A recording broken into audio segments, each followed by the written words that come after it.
Hello, my name is Perla Gerez Hernandez, and today I'm going to be presenting on Caravaggio's Boy with a Basket of Fruit.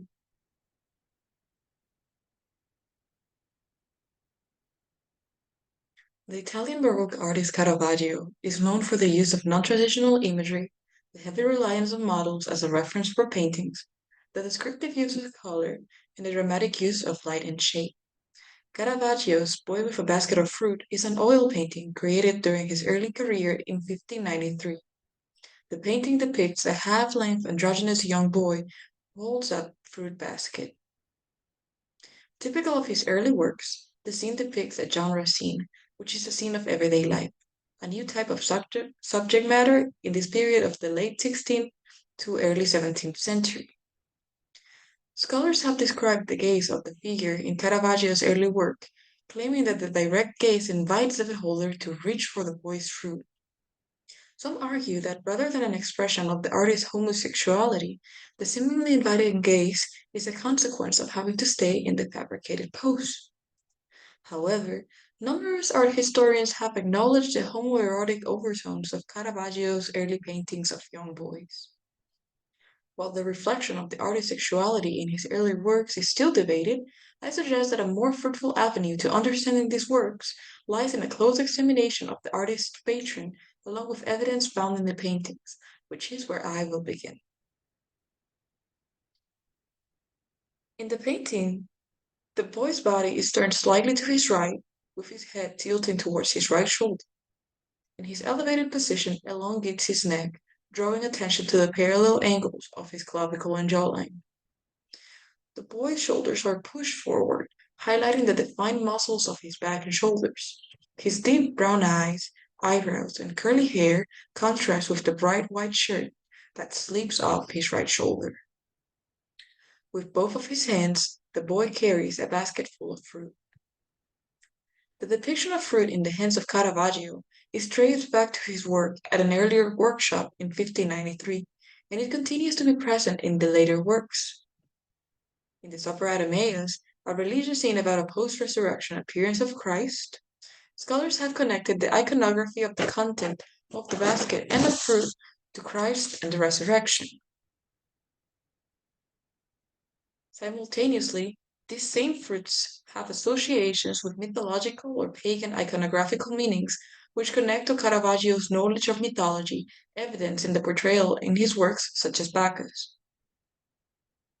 The basket that the youth holds in Boy with a Basket of Fruit contains pomegranates, associated with the return of Persephone from the underworld and resurrection, apples, associated with the biblical creation narrative of Adam and Eve and the fall of man, plums, which are generally associated with fidelity and independence, and the most dominant fruit throughout the basket, grapes, an attribute of fertility deities and the wine of life, immortality, or everlasting life. Overall, the juxtaposition of the apples symbolizing man's fall, and the pomegranates and grapes that symbolize immortality add to the tension between ripeness and decay, life and death, and vanitas, or the transience of life as a theme. Naturalism, which is a realistic imitation of nature with which he painted the fruit, distinguished him from the maniera of others. Instead of idealizing the fruit to make it look more appealing, he displays the fruit in multiple stages of ripeness. The vibrant colors of the fruit and the bright highlights initially hide the blemishes that indicate the beginning of decay. When closely observed, the dark spots and holes on the fruits, as well as the brown spots and holes on the leaves, become noticeable. Based on the visual cues, one can read the work as a reminder of the inevitable destiny of all the living. The decay and disgust that follow the beauty and desirability of youth happen to fruit and men alike.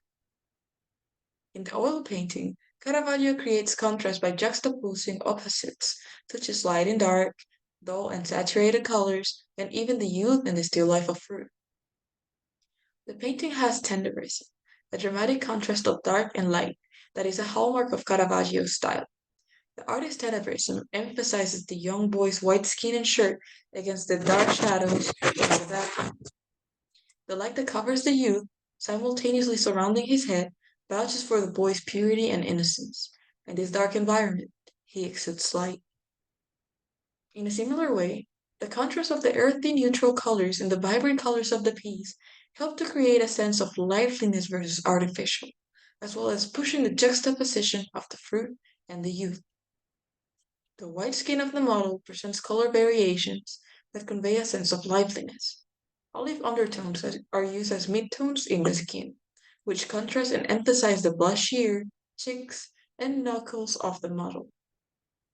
Similarly, a wide range of colors is also used in portraying the variety of fruits inside the basket.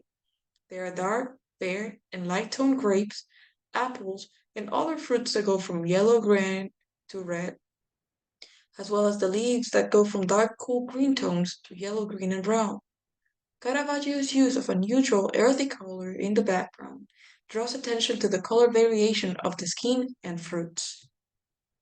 For the contrast of the decaying fruit and the youth to be held, the impeccable appearance of a young boy who poses suggestively for a living should be considered.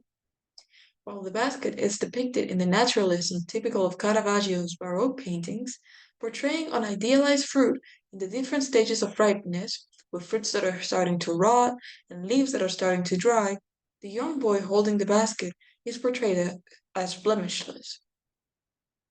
The white drapery around his arms and his sleeves appear clean and without visible defects. The figure's hands are white, not tanned by the sun that a worker or peasant would be exposed to, and also do not present any scars. There is also no visible tan line through his face, neck, chest, and shoulders, all aspects that Caravaggio has portrayed in other genre paintings. The skin has a smooth quality to it. While the model is young enough to possibly not present any facial hair, his shoulders present defined musculature. While there is an undeniable sense of liveliness, there is no clue about the possible idealization of the young model portrayed in the painting.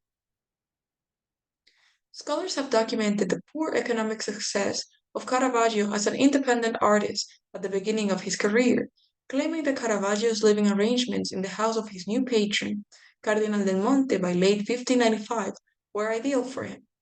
Del Monte provided Caravaggio with the security of a principal patron and with the exposure to other potential patrons belonging to the aristocratic elite.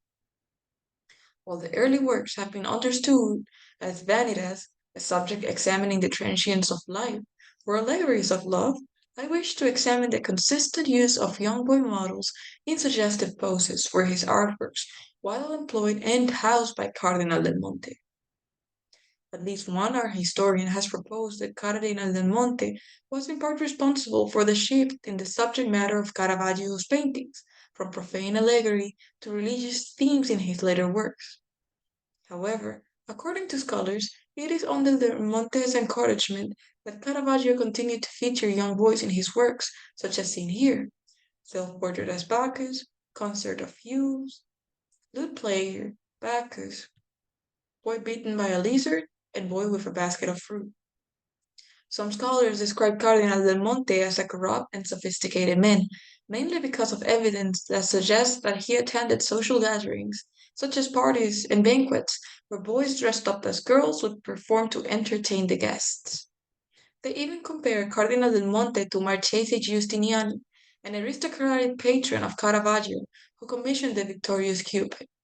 While one may argue that the painting is just a mythological representation of Cupid, the erotism in the display of a young boy is evidenced by Giustiniani's choice to place the painting behind a curtain.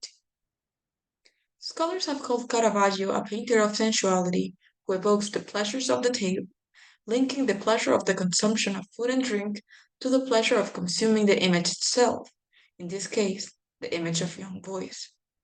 I conclude by suggesting that the special interest of the patrons in Caravaggio's and his sophisticated erotism, especially in images that eroticize young boys, needs to be considered when analyzing the narratives of the paintings.